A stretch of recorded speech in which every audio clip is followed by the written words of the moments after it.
ക്രിസ്തു യേശുവിൻ്റെ നിസ്തുല്യ നാമത്തിൽ ശുഭസന്ദേശത്തിലേക്ക് സ്വാഗതം.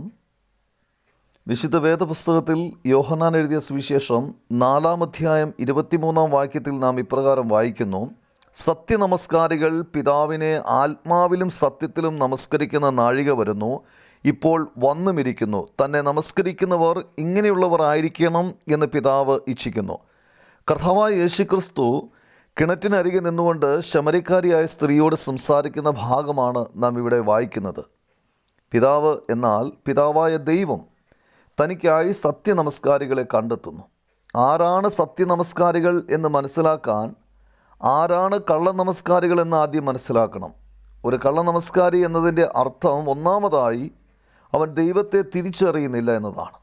രണ്ടാമതായി അവർക്ക് ദൈവത്തിൻ്റെ പ്രവൃത്തികളെക്കുറിച്ച് അറിവില്ല. മൂന്നാമതായി ദൈവത്തെ പ്രസാദിപ്പിക്കാനുള്ള വഴി അവർക്കറിയില്ല.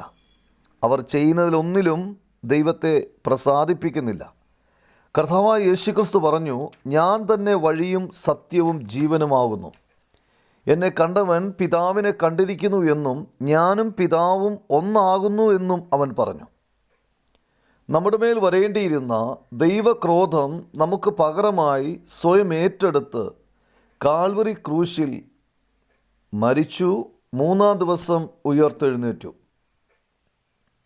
അവനെ കർത്താവും രക്ഷിതാവുമായി സ്വീകരിച്ച് രക്ഷിക്കപ്പെട്ട് ആത്മാവിലും സത്യത്തിലും ആരാധിപ്പാൻ ദൈവം നിങ്ങളെ സഹായിക്കട്ടെ. ആമേൻ.